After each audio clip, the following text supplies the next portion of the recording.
noite. Algumas pessoas, talvez a maior parte delas, experimentam um certo senso de insatisfação. Mesmo quando em suas vidas não há algum grande problema, uma grande dor ou mesmo uma grande adversidade, parece que algo lhes escapa, que a vida não está como deveria ser, mesmo que aparentemente tudo esteja indo bem. Estas pessoas é como se elas tentassem agarrar algo e não conseguem. Nas palavras do autor do livro de Eclesiastes, é como se elas tentassem pegar o vento. E nesses momentos surge a indagação: será que a vida pode ser realmente maravilhosa, significante, plena, realizadora? Será que de fato a vida tem algum propósito? E se ela tem, qual seria?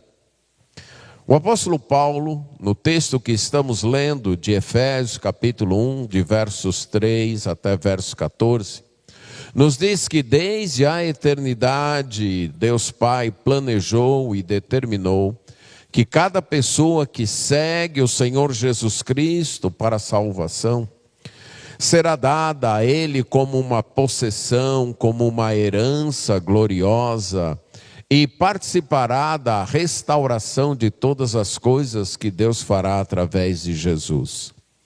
E que Deus realiza isso através do seu propósito, ou melhor, conforme o seu propósito e com o seu poder. Ele mesmo planejou e Ele mesmo está realizando esse plano. Mas o apóstolo também nos diz por que Deus fez isso. Qual o alvo de Deus com isso?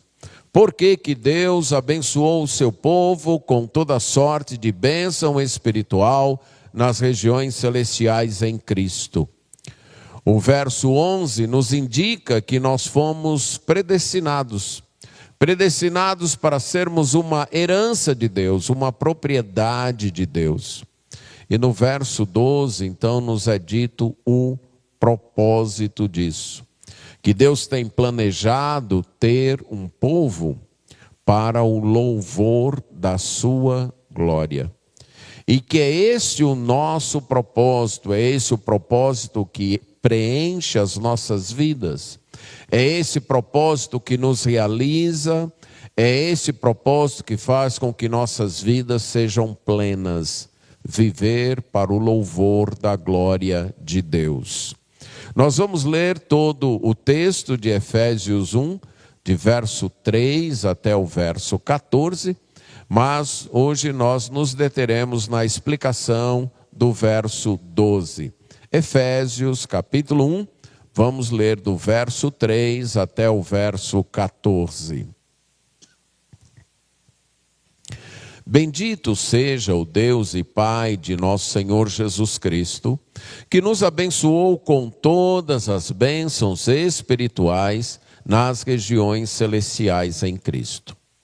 Antes da fundação do mundo, Deus nos escolheu em Cristo para sermos santos e irrepreensíveis diante dele. E em amor, Deus nos predestinou para Ele, para sermos adotados como seus filhos, por meio de Jesus Cristo, segundo o propósito da sua vontade. Para louvor da glória de sua graça, que Ele nos concedeu gratuitamente no amado. Nele temos a redenção pelo seu sangue, a remissão dos pecados segundo a riqueza da sua graça, que Deus derramou abundantemente sobre nós em toda sabedoria e entendimento. Ele nos revelou o mistério da sua vontade, segundo o seu propósito que ele apresentou em Cristo, de fazer convergir nele, na dispensação da plenitude dos tempos, todas as coisas, tanto as do céu como as da terra. Em Cristo, fomos também feitos herança, predestinados segundo o propósito daquele que faz todas as coisas conforme o conselho da sua vontade, a fim de sermos para o louvor da sua glória, nós, os que de antemão esperamos em Cristo. Nele também vocês, depois que ouviram a palavra da verdade, o evangelho da salvação, tendo nele também crido, receberam o selo do Espírito Santo da promessa. O Espírito é o penhor da nossa herança até o resgate da sua propriedade em louvor da sua glória. Vamos orar. Senhor, que a tua graça nos assista nesse momento, de modo que a tua palavra possa ser compreendida, amada e obedecida por nós. Isso nós pedimos em nome de Jesus. Amém. A carta aos Efésios, escrita por Paulo na mesma época que escreveu a carta aos Colossenses, enfatiza a centralidade, a autoridade e o poder do nosso Senhor Jesus Cristo. Por meio de Cristo, nós alcançamos a reconciliação com Deus, reconciliação esta que vai além do perdão dos nossos pecados. Ela também nos prepara para participar do novo céu e da nova terra, da restauração de todas as coisas que Deus irá realizar através de Cristo.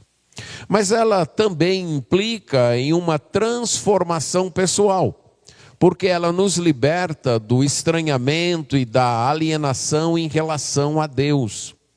Aí nós passamos a compartilhar uma nova vida, uma vida arraigada, alicerçada no amor divino. E essa transformação vai se demonstrar numa nova existência e numa nova atitude relacional.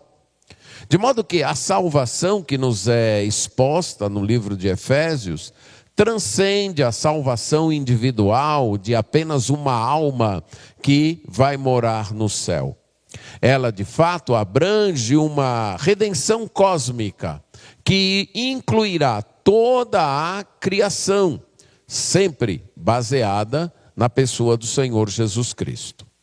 Quando Paulo escreveu esta carta, ele estava preso, aguardando o julgamento da parte do imperador romano, e sem uma clara perspectiva se seria absolvido ou se seria condenado. Agora ele tinha certeza de uma coisa, que este futuro incerto não mudaria seu estado diante de Deus, porque ele era alguém abençoado com toda a bênção espiritual. Ele estava em Cristo, apesar de sua prisão domiciliar, guardado por soldados do Império Romano, sua posição diante de Deus era de alguém assentado nos lugares celestiais, juntamente com Cristo. A cadeia não o definia. Sua identidade não era de um prisioneiro, e sim de alguém eleito, separado para Deus, e que um dia viveria de modo irrepreensível diante de Deus. Era de alguém amado e por isso predestinado para ser de Deus, para ser um filho adotado por Deus, alguém agraciado através de Jesus Cristo. Ele estava preso, mas era um resgatado, um livre, perdoado, alguém a quem fora revelado o grande propósito de Deus de restaurar toda a criação. Ele poderia até ser considerado alguém de um valor pequeno, de pouca importância, diante das autoridades imperiais romanas. Mas ele sabia que não era isso. De fato, ele fazia parte da possessão de Deus. Ele pertencia à herança que Deus havia comprado através de Cristo. Ele existia não para si mesmo, mas para o louvor da glória de Deus. Por isso que ele entoa esse hino no início desta carta. Mas esta não era apenas a situação de Paulo, mas de todas as pessoas que se encontram em Cristo, de todas as pessoas que seguem a Cristo. Independente de sua situação neste mundo, independente se tem uma vida confortável ou não, independente se vivem com fartura ou não, independente de ter uma vida saudável ou não, estas pessoas não são definidas pela situação de suas vidas aqui. Elas não são definidas pelos valores culturais e sociais deste mundo. Elas são definidas pelo seu relacionamento com Deus através de Jesus Cristo. Elas são pessoas eleitas por Deus, separadas por Deus para serem dele. Pessoas que um dia viverão de modo irrepreensível diante dele. Pessoas amadas por ele, predestinadas para serem dele. Pessoas adotadas na família dele. Pessoas agraciadas com toda a graça dele através de Jesus Cristo. Pessoas libertadas da condenação. Pessoas perdoadas de todos os seus pecados, pessoas a quem foi revelado o grande propósito de Deus, de em Cristo toda a criação ser restaurada, pessoas que formam o tesouro de Deus nesse mundo, a herança de Deus, e por isso estas pessoas devem viver para o louvor da glória de Deus. Esse versículo 12 que nós vamos tratar, ele traz duas declarações. Uma é esta que eu estou enfatizando: para sermos para louvor da sua glória. Existimos para o louvor da glória de Deus. A segunda declaração diz que as pessoas que são para o louvor da glória de Deus vivem esperando em Cristo. São pessoas que já esperam em Cristo e que continuam esperando em Cristo. Vamos ver estas duas declarações. Paulo vem dizendo que nós fomos predestinados para pertencer a Deus, para formarmos a propriedade de Deus, para sermos possessão de Deus, para sermos a herança de Deus. E Deus fez isso para o louvor da sua glória. A palavra louvor nas Escrituras, ela foi usada para designar um elogio, uma aprovação, feita através de uma proclamação, de um cântico, mas um elogio, uma aprovação que manifestava as virtudes, as qualidades, as excelências, as boas ações de uma pessoa. E assim ela demonstrava que aquela pessoa era reconhecida, era honrada, era admirada. Louvor, então, fala de manifestar verbalmente, especialmente, as qualidades de alguém, a admiração por alguém. A palavra glória, que aparece inclusive várias vezes aqui no livro de Efésios, especialmente nas partes de Efésios que falam de louvor e oração, indica a honra devida a uma pessoa. No Antigo Testamento era a mesma palavra para peso. Falar de glória, ela falar de peso. Podemos ilustrar que inclusive há esse sentido da palavra peso em nossa língua. Quando você pega um livro e diz, este é um livro de peso, você não está se referindo ao tanto de quilos, a quantidade de quilos que aquele livro tem. Você está falando da importância, do valor daquele livro. Quando você diz, esse é um livro de peso, você está dizendo o quê? Esse é um livro importante, é um livro de valor, um livro valioso, um livro que merece ser lido. Então a palavra passou a designar coisas, eventos e pessoas que eram importantes, que tinham valor, que mereciam reconhecimento, mereciam apreço, mereciam a admiração. Falava de alguém que se destacava, então que brilhava, que se colocava ou era colocada acima de outras pessoas e por isso honrada. Podemos continuar com a minha ilustração do livro, como você diante de uma estante cheia de livros, você saca um dos livros, puxa um dos livros e diz, pois esse aqui é um livro de peso. Então você destacou aquele livro dentre todos os outros livros, você como se colocasse aquele livro acima dos outros, como se aquele livro brilhasse mais do que os outros. Por quê?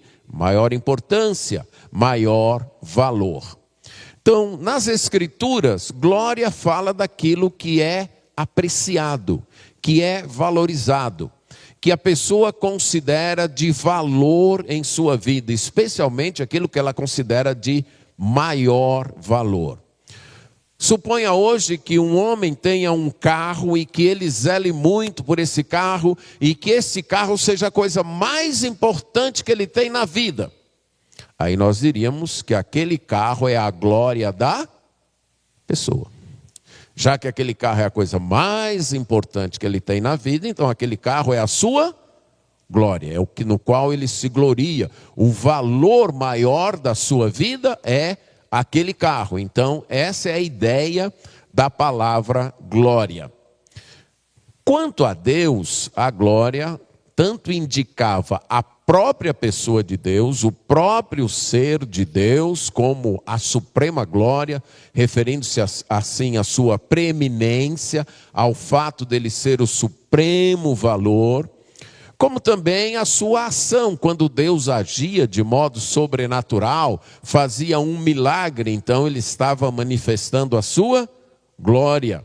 Quando ele tinha manifestações visíveis, quando sua presença se manifestava para o povo. Mas de modo muito especial, era a ação graciosa de Deus, a ação bondosa de Deus, a misericórdia de Deus que manifestava a sua glória. Há um texto que deixa isso bem claro, está lá no livro de Êxodo, no capítulo 33, versos 18 a 23. Êxodo, capítulo 33, versos 18 a 23.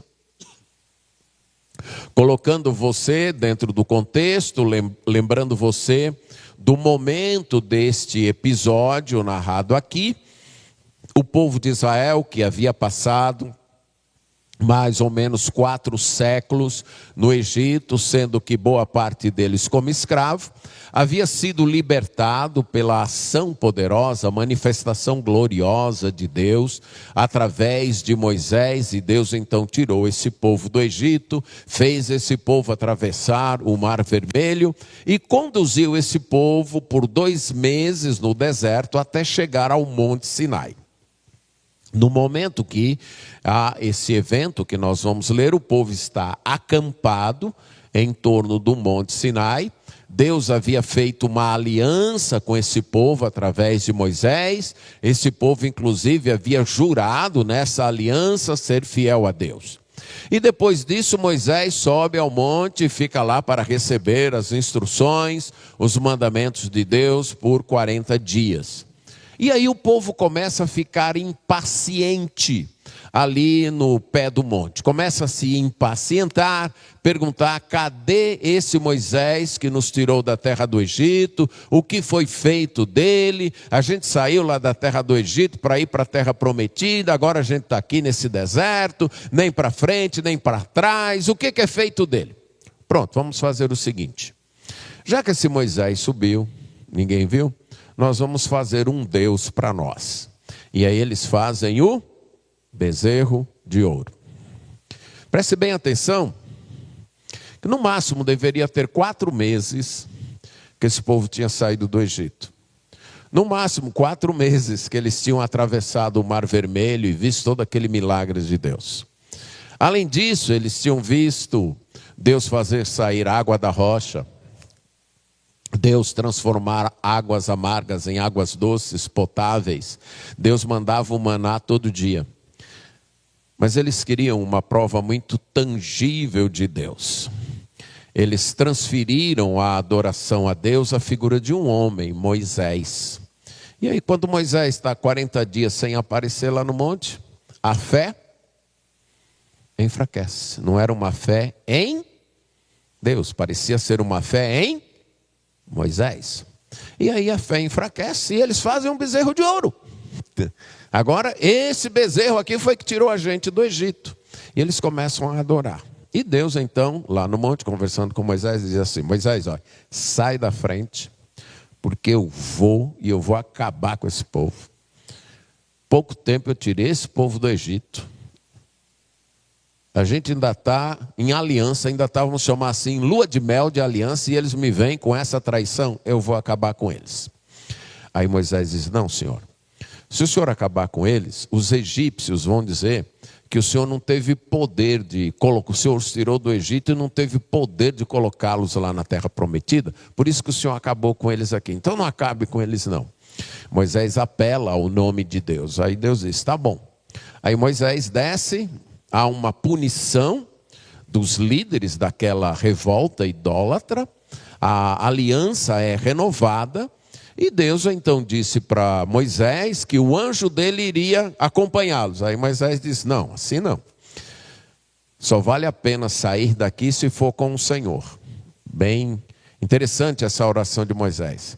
Se for para ir para a terra prometida sem a tua presença, eu prefiro ficar no deserto. Eu prefiro a tua presença do que ir para a terra prometida. Aí Deus: tá bom, eu vou com você.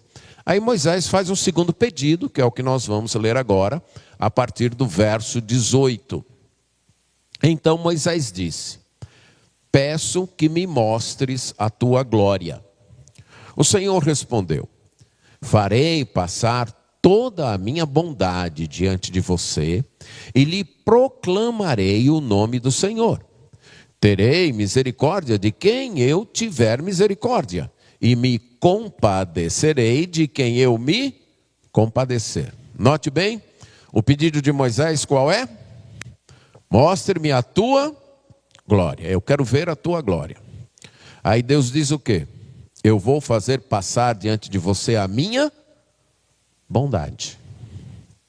Eu vou mostrar para você, eu vou proclamar para você o meu nome. Isso é, eu vou dizer para você, eu vou mostrar para você quem eu sou. Proclamar o nome é isso. Eu vou mostrar quem eu sou. E você vai ver que eu tenho misericórdia de quem eu quiser ter misericórdia. Que eu me compadeço de quem eu quiser me compadecer. Deus aqui está afirmando sua graça, sua misericórdia e sua soberana liberdade. Ele não está obrigado a ter misericórdia de qualquer pessoa. Ele tem misericórdia de quem ele quiser ter misericórdia. Ele é bondoso com quem ele quiser ser bondoso. Então ele está demonstrando aqui sua absoluta liberdade no exercício de sua graça. Deus não está obrigado a fazer nada de bom pelas pessoas. Ele faz se ele quiser. E a outra parte disso é essa graça. Que, como eu disse já na última pregação, quando você é obrigado a ser bondoso com alguém por algum laço, porque essa pessoa já fez um bem com você por causa de um compromisso, mesmo assim você deve ser grato a essa bondade. Mas quando a pessoa não tem obrigação nenhuma com você, e mesmo assim é bondoso, sua admiração e sua gratidão devem ser maior. A pessoa não lhe deve nada, certo? Você não é nada dela, ela não te deve nada, e mesmo assim ela é bondosa, ela é misericordiosa. Então essa pessoa merece uma atitude maior, uma gratidão de intensidade maior. É o que Deus está dizendo para Moisés. Você pediu para ver a minha glória, eu vou mostrar. E a minha glória se manifesta exatamente nisso. Em que mesmo sem dever nada para ninguém, eu ainda ajo com misericórdia. Eu ajo com graça. E aí, continuando, Deus diz: você não poderá ver a minha face, porque ninguém verá a minha face e viverá. Disse mais o Senhor: eis aqui um lugar perto de mim, onde você ficará sobre a rocha. Quando a minha glória passar, eu porei você numa fenda da rocha e cobrirei com a mão até que eu tenha passado. Percebe que glória e eu estão usados em paralelo. A minha glória vai passar e eu vou passar. Então, glória aqui falando do próprio ser de Deus. A glória é o próprio Deus. Depois, quando eu tirar a mão, você me verá pelas costas, mas a minha face ninguém verá. Deus está usando uma linguagem figurada, que a gente chama de antropomórfica. Ele está atribuindo a si mesmo formas humanas, para poder comunicar-se e as pessoas entenderem. Então ele está dizendo para Moisés o seguinte: olha, a minha face você não vai ver, você não vai me ver de frente, você vai me ver pelas costas. A ideia é, você não vai me conhecer completamente, você não vai me conhecer totalmente, como alguém que vê outro de frente. Você vai conhecer algo de mim, como alguém que vê uma pessoa pelas costas. Vai ser verdade o que você vai ver de mim, mas não é a plenitude do que eu sou. Porque ninguém pode ver a plenitude de Deus por uma razão muito simples. Deus é infinito. Nós nunca vamos saber tudo de Deus, porque Deus é infinito e nós somos criaturas, nós somos finitos. Mas ele disse para Moisés: você vai ver algo de mim. Aí Deus disse: olha, você vai ficar lá na montanha, numa rocha, vai ter uma fenda na rocha, uma abertura. Antes da minha glória passar, você vai entrar nessa fenda. Eu vou estender minha mão e cobrir você, e aí eu vou passar. E quando eu tiver terminado, eu tiro a minha mão. E aí você vai poder me ver como? Pelas costas. Então você vai ter uma visão de mim. Vai conhecer algo de mim. Vai ver algo que ninguém nunca viu, teve de forma tão próxima, mas não como a plenitude. E aí isso acontece. E no capítulo 34, versos 5 a 7, diz que o Senhor desceu na nuvem, esteve ali junto de Moisés, como ele falou, e proclamou o nome do Senhor. Como Deus disse: eu vou proclamar o meu nome para você. O Senhor passou diante de Moisés e proclamou: o Senhor Deus, compassivo e bondoso, tardio em irar-se, grande em misericórdia e fidelidade, que guarda a misericórdia em 1000 gerações, que perdoa a maldade, a transgressão e o pecado, ainda que não inocente o culpado, e visita a iniquidade dos pais nos filhos e nos filhos dos filhos, até a 3ª e 4ª geração. Deus então está dizendo assim para Moisés: você está vendo a minha glória. E o que é a minha glória? É que eu sou misericordioso, é que eu sou gracioso, é que eu sou o perdoador. Minha glória é essa: me manifestar a você como Deus soberanamente livre, mas mesmo assim um Deus que sente compaixão, que se compadece, que perdoa o pecado das pessoas. Esta glória vai se manifestar de uma maneira maior do que aquela para Moisés, na pessoa do Senhor Jesus Cristo. No Evangelho de João, no capítulo 1, quando fala da encarnação do Senhor Jesus Cristo, capítulo 1, verso 14 do Evangelho de João, nós lemos que o Verbo se fez carne e habitou entre nós, e vimos a sua glória, glória como do unigênito do Pai. E aí no verso 16 diz: porque todos nós temos recebido da sua plenitude, graça em lugar de graça. Porque a lei foi dada por meio de Moisés, a graça e a verdade vieram por meio de Jesus. Aqui é dito: houve uma manifestação graciosa através de Moisés, na lei de Moisés.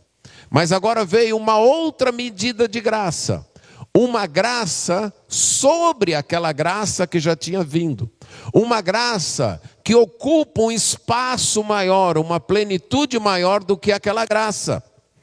E essa é através de Jesus Cristo. A glória de Deus se manifesta então para nós hoje, através da pessoa e obra do Senhor Jesus Cristo. A suprema manifestação da glória de Deus se deu na cruz do Calvário. Quando esse Deus, que não deve nada a ninguém, envia o seu Filho para morrer na cruz, pagando a penalidade dos nossos pecados. Essa é a suprema glória de Deus. Então, voltando a Efésios, quando é dito que Deus faz todas as coisas conforme o conselho da sua vontade, para o louvor da sua glória. Deus então tem escolhido um povo, tem resgatado esse povo, tem enviado o seu Filho, o Senhor Jesus Cristo, para morrer e pagar pelo pecado desse povo. Deus tem feito tudo isso para que o seu nome seja reconhecido como supremo, para que o seu nome seja visto, a sua pessoa, veja essa graça se manifestando, e vejam então em Deus o supremo valor. Sempre que Deus age, Ele age para o louvor de sua glória. Vamos ler 2 textos ainda no Antigo Testamento, que mostram o relacionamento de Deus com o povo de Israel, exatamente com esse propósito, o louvor da sua glória. Vamos ver primeiro o capítulo 43 de Isaías. Isaías capítulo 43.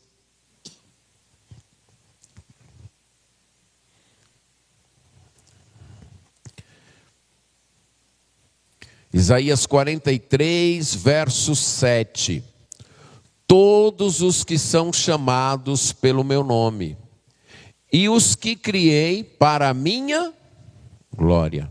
Sim, aqueles que formei e fiz. Falando aqui do povo de Israel, ele diz: eu criei esse povo, eu formei esse povo para a minha glória.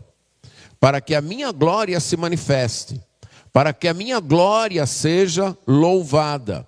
Veja ainda o verso 21 deste mesmo capítulo, Isaías 43, verso 21.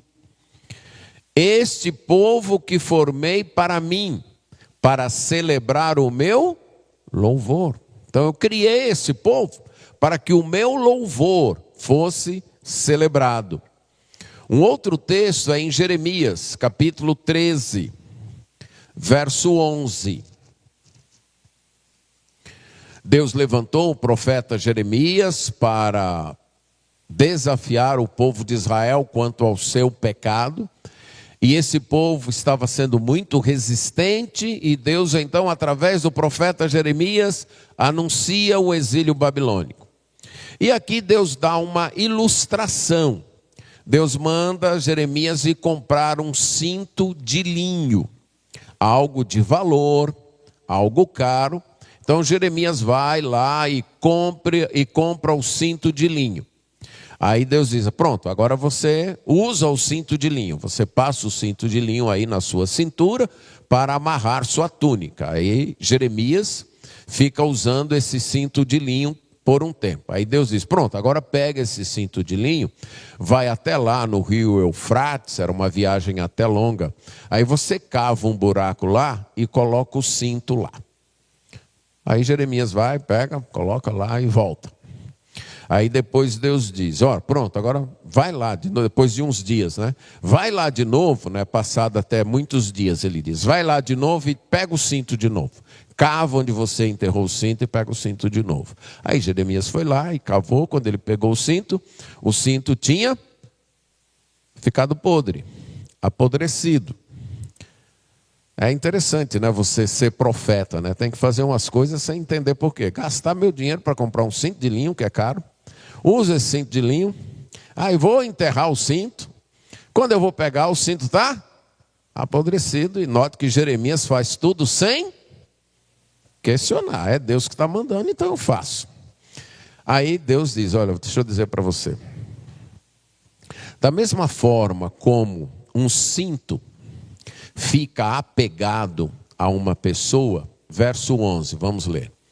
Porque assim como um cinto se apega à cintura de um homem, assim eu fiz apegar-se a mim toda a casa de Israel e toda a casa de Judá, diz o Senhor, para que me fossem por povo, nome, louvor e glória. Mas eles não quiseram ouvir. Esse versículo traz uma beleza e uma tristeza, né? A beleza é Deus falar, olha, eu escolhi esse povo e eu quis que esse povo ficasse apegado a mim, perto de mim, da mesma forma que um cinto fica apegado a uma pessoa. Um cinto de linho, um cinto de valor fica apegado a uma pessoa. Então fiz isso com esse povo, para que esse povo então fosse o meu louvor, fosse a minha glória. Manifestasse então a minha graça. Essa é a parte bonita. A parte triste qual é? Mas esse povo não quis. Ele não quis ficar comigo. Ele não quis ser a minha glória. Ele não quis ser o meu louvor.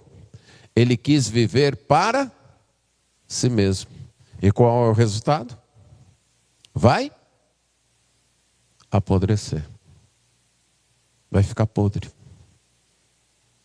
Porque nós somos feitos para encontrar valor em Deus. Juntos com Deus. Não fazendo o que a gente quer. Quando a gente busca valor fazendo o que a gente quer, a vida se perde. A vida se vai. A utilidade se acaba. É como um cinto que apodreceu. E um cinto de linho que apodreceu serve para quê?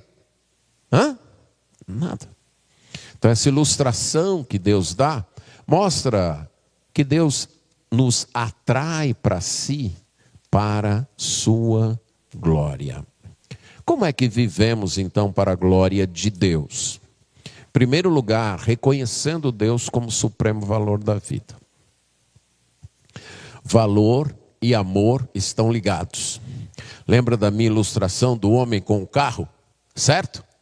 Então o homem tem o carro ali, e esse carro é o supremo valor da vida dele. Um dia a mulher dele pega o carro, sai e bate. E aí? Se o carro é o supremo valor da vida dele, o que acontece com esse casamento agora? Por quê? Porque valor e amor estão ligados. Não tem como dividir isso. Eu amo mais o que eu valorizo mais. Isso não tem o que a gente discutir. Isso é da vida. Eu amo mais aquilo que eu valorizo mais. Se aquele homem amar mais sua esposa, ele vai dizer, ô meu amor, vai ser um prejuízo, mas o importante é que você está viva aqui ao meu lado, né? É o que todos os homens dessa igreja fariam, eu tenho certeza. Não fazem, porque nenhuma esposa aqui pega o carro deles para bater. Mas se elas por acaso fizessem isso, eu tenho absoluta certeza que todos os homens fariam isso, certo? Ô meu amor, o que é importante é que você não se machucou, você é o meu valor maior. O carro é um valor, mas é um valor menor. No caso de Deus, gente, é atribuir a Deus não um valor, pense bem, mas é atribuir a Deus valor supremo. Reconhecer a Deus como o supremo valor da vida e o supremo amor. Se fosse feita uma pesquisa perguntando a cada um de nós, você ama a Deus? Eu creio que todos nós diríamos o quê? Sim. E em certo sentido a gente não ia errar. A pergunta se complicaria se fosse, você ama a Deus como deve amar? Pronto, aí a coisa fica complicada. Porque nesse caso é amar a Deus como o maior amor da vida. Não tem outro amor maior. Ele é o supremo amor. Ele é o maior amor. Dar uma ilustração aí, novamente, entre homem e mulher. Suponha que a esposa pergunte para o marido, você me ama? E ele responde, é claro, que absurdo. É claro que eu amo você. Eu amo você como eu amo todas as outras mulheres. Essa mulher não ia dormir à noite de raiva, certo? Frustrada. Eu acho que esse homem também não ia dormir não. Está entendendo? Ele ama a esposa? Em certo sentido, sim. Mas como esposa, não. Porque ela tem um papel diferenciado. Ela não pode ser amada como ele ama a mãe, mas não pode. Ela tem que ser amada no sentido de destaque. No caso de Deus, eu louvo a glória de Deus quando Deus é o maior amor da minha vida. Eu estou disposto a perder tudo, até a própria vida, menos perder Deus. Aí eu estou louvando a glória de Deus. Outras maneiras que glorificar a Deus se manifesta em nossa vida. Veja 2 Crônicas, capítulo 29, verso 12. 2 Crônicas, capítulo 29, verso 12.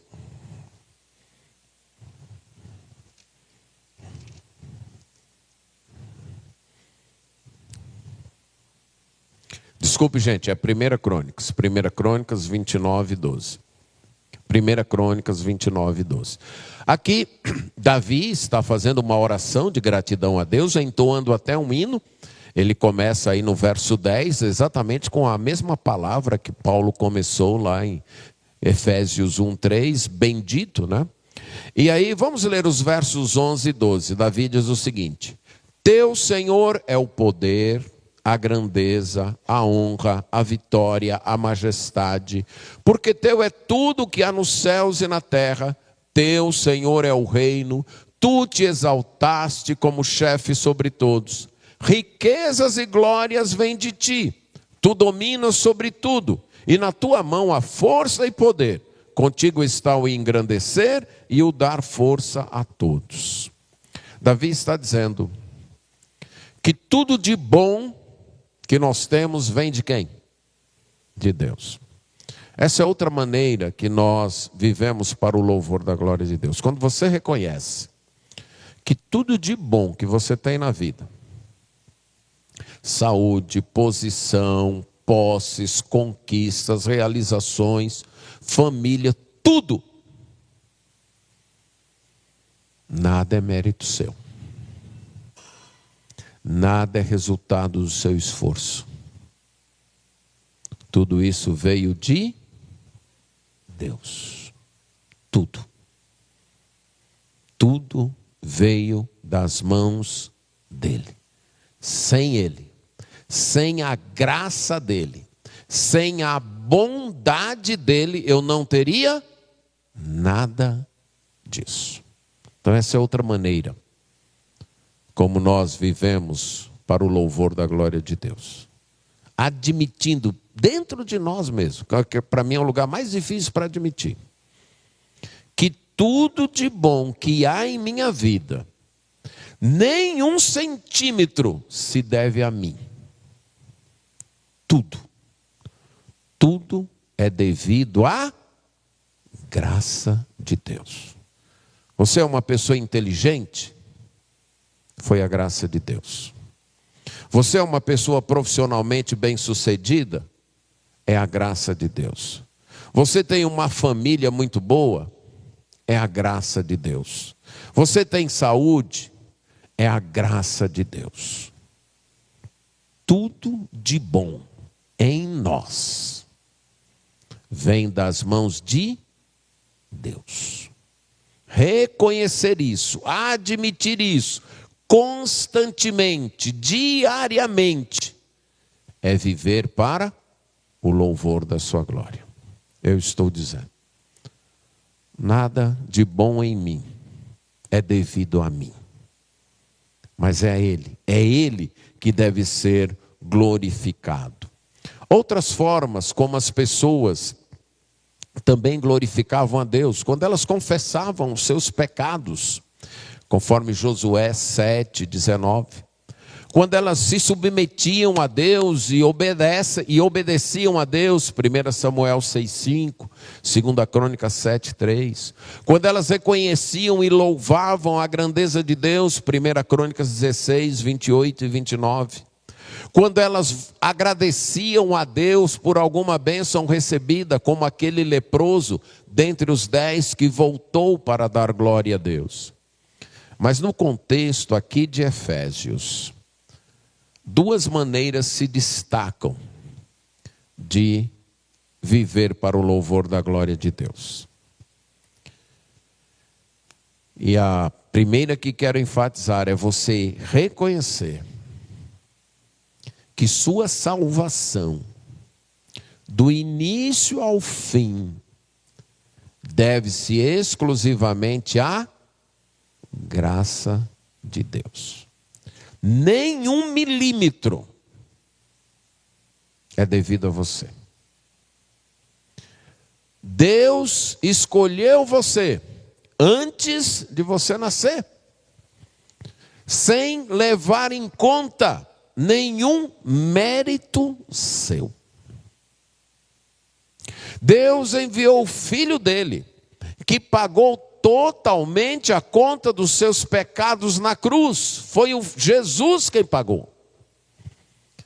E Deus enviou o Espírito Santo, que trabalhou em sua vida, para inclinar sua mente, sua vontade, seu coração para esta verdade, para fazer você entender, para dispor você a aceitar. E é esse mesmo Deus que continua segurando você dia a dia, momento a momento. Nada é devido a nós. E quando eu reconheço isso e vivo assim, eu estou louvando a glória de Deus. Eu estou dizendo, Senhor, é só por ti. Tudo é por ti. Nada é por mim. E isso então me leva a momentos de adoração como esse, que nós estamos aqui reunidos, cantando, ofertando, orando, ouvindo a palavra, reconhecendo que isso não é devido a nós. Até essa reação é produto da graça de Deus. Foi Ele que me trouxe aqui. É Ele que me mantém aqui. É Ele que impulsiona a minha vontade a isso. Tudo é devido à sua graça. Quando vivemos assim, nós estamos atribuindo o louvor e a glória somente a Deus, na questão da nossa salvação. Nós estamos rejeitando nossas obras, nossos méritos. Quando eu busco a minha aceitação da parte de Deus, a minha salvação, em alguma coisa que eu faço, eu estou tentando roubar algo que só pertence a Deus, a sua glória, o seu louvor. Quando eu tento ser salvo pelos meus esforços, pelos meus méritos, pela minha religiosidade, eu estou negando que Deus é o merecedor de toda glória. Ele merece toda a glória, porque é Ele quem está fazendo tudo. É Ele quem está operando tudo por pura graça. Nenhum mérito meu. Foi o seu amor imensurável que nos escolheu. Foi o seu amor imensurável que fez com que o seu filho viesse a esse mundo pecaminoso, que nos encontrasse em situações pecaminosas, situações que nós mesmos nos envergonhamos. E ali o seu Espírito Santo nos encontrou. E graciosamente nos atraiu. Ele poderia ter nos condenado, e condenado justamente, porque somos pecadores, ímpios, injustos. Mas graciosamente Ele veio a nós. Ainda quando pecadores, injustos e ímpios, e sua incomparável graça brilhou de tal maneira que nos atraiu, que nos arrastou, que nos chamou e nos sustenta. Paulo está afirmando que ele não tem nenhuma razão de se vangloriar. Tudo é devido a Deus. O texto poderia ser ilustrado assim: nós, como pedras brutas, sem valor, dentro de uma lama podre. Deus olhou, estendeu sua mão dentro daquela lama, pegou cada uma dessas pedras, trabalhou, burilou, lapidou, revestiu essas pedras da riqueza de Cristo. E no futuro, quando o seu reino se instalar aqui, estas pedras estarão perfeitas, sem pecado. E Deus vai dizer: fui eu que fiz. Entende o que é o louvor para sua glória? Deus vai dizer: isso aí fui eu que fiz. Tudo foi eu. Essas pedras não prestavam para nada. Estavam numa lama podre. Mas eu enviei o meu filho. E através do meu filho eu peguei cada uma delas. Eu enviei o Espírito Santo. E através do Espírito Santo eu trabalhei cada uma delas. E cada uma delas está revestida do ouro de Cristo. E agora estão brilhando assim. Mas esse brilho não é delas. Esse brilho é meu. Fui eu que fiz.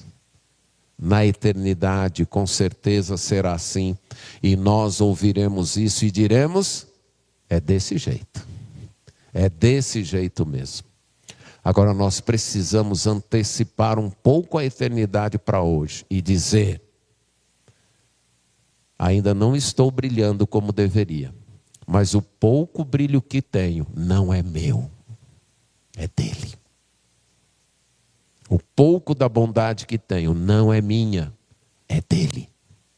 É ele trabalhando em minha vida. Viver para o louvor da sua glória. Mas a outra maneira, que eu creio que o texto está enfatizando, é do esperar em Cristo. A ideia aqui, daqueles que de antemão esperam, a expressão antemão na língua original era um prefixo de ênfase, que indicava o seguinte: aqueles que já estão esperando completamente e continuarão esperando em Cristo. Eles esperam agora, eles vão continuar esperando, vão permanecer esperando, não vão perder esta esperança, vão continuar esperando em Cristo. Sua esperança é única e exclusivamente em Cristo. E essa é outra maneira de glorificarmos a Deus. Nossa esperança não é uma mudança de governo, não é uma mudança de sistema político, não é uma melhora social. A nossa esperança maior não é terminar um curso, não é passar num concurso, não é casar, não é separar, não é criar os filhos. A nossa esperança maior é Cristo. E quando nós vivemos com esta esperança arraigada em nossa vida, nós estamos glorificando a Cristo. Nossa esperança então é Ele. Voltamos os nossos olhares para Ele. Ele é tudo e o suficiente que nós precisamos. Sendo assim, nós não buscamos nossa própria glória. Nós não vivemos atrás de sermos reconhecidos. Nós não nos chateamos com a falta de reconhecimento. Nós não brigamos por lugares ao sol, por melhores ou por posições de destaque. Nós aceitamos o anonimato se ele vier. Não temos problema, não devemos ter problema com isso. Nós aceitamos ser coadjuvantes em vez de protagonistas na vida. Nós aceitamos com alegria serviços humildes, posições que não são de destaque, porque nós sabemos que nós não vivemos para a nossa própria glória. Nós vivemos para a glória dele. E se o meu anonimato glorificar o nome dele, eu estarei feliz e realizado. Se o meu lugar for o último da fila, e isso trouxer glória ao nome dele, eu vou para o último lugar da fila feliz. Porque estou vivendo para a glória dele. Se tiver que servir com serviço pesado, difícil, sem receber uma palavra de reconhecimento, é Ele que está sendo glorificado, é. Estou feliz, estou contente. Porque não estou aqui, não devemos estar aqui, devo dizer, para buscar a nossa glória. Mas é para o louvor da glória dEle. É só para Ele. Então, se falarem mal de nós, se nos caluniarem, se forem injustos conosco, e isso trouxer glória ao nome dele, mesmo com dor, nós estaremos felizes, porque ele está sendo glorificado. A ilustração que posso dar aqui é como o pai e a mãe que sofrem, que acabam muitas vezes se ferindo em trabalhos, para que o filho receba o diploma da faculdade. E talvez o pai e a mãe estejam acabados de tanto trabalhar. Mas quando vem o filho lá em cima recebendo o diploma, qual é a sensação? Alegria. Essa deve ser a nossa sensação por ver Cristo glorificado, mesmo que isso acarrete em nós sofrimento. A glória é dele. É para ele. E se por acaso algum louvor chegar, eu devo lembrar que ele não deve parar em mim. Ele deve ser encaminhado à cruz. Ele deve ser encaminhado a Cristo, como os 24 anciãos do Apocalipse que jogam suas coroas aos pés de Cristo. Se por acaso chegar algum brilho, eu devo lembrar, é como o brilho da lua. Eu só tenho porque existe o sol, não é brilho próprio, não é brilho meu. É um brilho que reflete um outro brilho. É uma glória que transmite uma outra glória. Isso é esperar em Cristo. Isto envolve confiança, tempo, paciência, resistência e ânimo. É aquela esperança da pessoa que está, por exemplo, doente, com dores. Mas ela tem certeza de que ela vai ficar boa. Então as dores não a abatem. Ela contrabalança as dores com a esperança. É aquela pessoa que está sofrendo, mas que o sofrimento não acaba com a vida dela. Porque ela sabe, isso aí vai mudar. Esperar em Cristo é isso. Não é não sofrer. Não é não sentir dor. É passar por perdas, por dores, por adversidades. É chorar, sim, mas sem deixar-se abater. É chorar com um sorriso de esperança nos lábios. É sentir dor e saber um dia isso vai passar. Um dia isso vai acabar. É estar no desconforto. É não ter a vida que sonhou. E sofrer com isso. Mas mesmo assim sorrir e dizer: mas um dia eu terei uma vida bem melhor do que a que eu sonhei. Um dia eu estarei com Cristo no mundo restaurado. Isso é esperar em Cristo. Essa é a tua esperança? É nisso que você espera? A tua vida, a tua labuta, o teu trabalho, os desafios, os teus desgastes, se apoiam nesta esperança. De que enquanto aqui uma coisa melhora, outra piora, uma doença sara, surge outra doença, uma coisa vai bem, outra não vai tão bem. Mas a minha esperança está centrada em Cristo. E um dia, tudo vai ficar bem. Um dia, eu estarei lá com Ele. Viver para a glória de Deus é isso. Agora, essa perspectiva choca-se conosco. Com a centralização no ser humano que nós experimentamos. Com o nosso egocentrismo. Com nossa humanidade caída, aprisionada em nosso pequeno ego.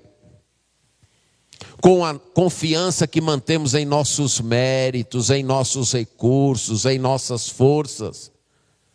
De achar que nós podemos. E acima de tudo, com um apetite insaciável pelo louvor para a nossa própria glória. Você já percebeu que nós nunca ficamos fartos de elogios? Já percebeu isso? Que o elogio de ontem não serve para hoje. A irmã que ontem fez uma comida deliciosa e as pessoas elogiaram, aí hoje ela fez outra mais deliciosa e ninguém disse nada. Elas ficam, não, mas ontem me elogiaram. É assim que funciona? É? Não. Eu quero elogio também hoje. Não há problema em receber elogio e em elogiar. O problema é quando eu vivo por isso e para isso. O problema é quando o meu ânimo, a minha disposição para servir depende disso. Se não vier, eu me frustro. Eu não faço mais. Isso aqui é idolatria. Eu estou adorando o meu ego. O elogio que nós devemos perseguir e que vai nos realizar é aquele: muito bem, servo bom e fiel. Foste fiel no pouco, sobre o muito te... Esse é o elogio que a gente deve correr atrás. O elogio que virá do Senhor Jesus Cristo. Como igreja, como povo de Deus, nós devemos esperar em Cristo. Viver para a glória de Deus. Saber que nesta vida, reconhecendo que nossa salvação vem completamente de Deus, e nossa esperança está somente em Cristo, estamos vivendo para o louvor da glória dele. E um dia, plenamente, estaremos realizados. Satisfação completa, felicidade total, vivendo 100%, integralmente, para o louvor da sua glória. Enquanto esse dia não chega, nós vivemos esperando em Cristo. Amém.